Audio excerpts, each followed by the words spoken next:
Hello again, and in this video I'm going to be talking about toxins and how these toxins can impact different ion channels, and by impacting these ion channels it can lead to an overall detrimental effect on the propagation of action potentials within a neuron.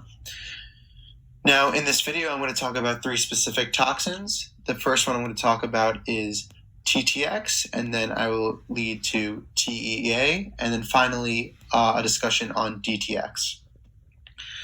Now, if we look at the toxin TTX, we see that this toxin is found in fish, in pufferfish actually, and this channel is a Na+ or a sodium channel blocker. Now, what type of impact would a sodium channel blocker have on the overall action potential of a neuron? So we see the three pictures, but if we look at the diagram with C, we see that this, after the influx of TTX into the body, there's going to be a outward current flow going out. Now, if we understand what happens during an action potential, sodium ions come in, and these sodium ions come in leading to a depolarization and the current going downward. And once this current goes downward, over time it will upshoot. It will go past the equilibrium potential of sodium, and then it will go lead to hyperpolarization or repolarization. And during this repolarization, the potassium channel is open. So we see that there's still an outward current with the initiation of this TTX. Now, what this tells us is that the Na channels are not working, as we do not see an inward current where sodium channels or sodium ions are going through that channel. And we understand this because the TTX blocks the sodium channels, and therefore the outward current only registers.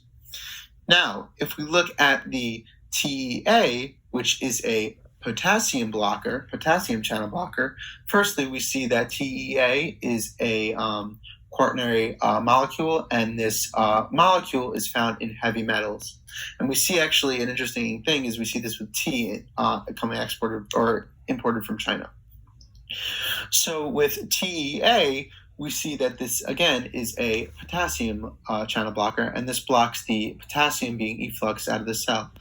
So we see with this, if we look at again at graph C, we see after the initiation of TEA, there is no outward current, but there's an inward current. So the sodium ions are able to influx in, but the potassium ions aren't able to efflux out, and therefore there is that no efflux current being registered. Finally, if we look at DTX, now we have to understand, well, what does DTX do to the body?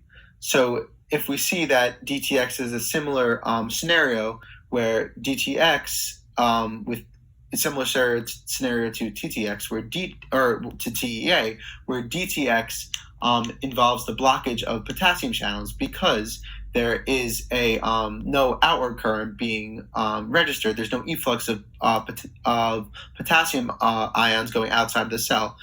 And how we see this is because after again with this graph C, we see that there is no outward current being registered, but there is an inward current being registered, and therefore, as stated before, the only conclusion that can be drawn from this is that the potassium channels are not functioning properly.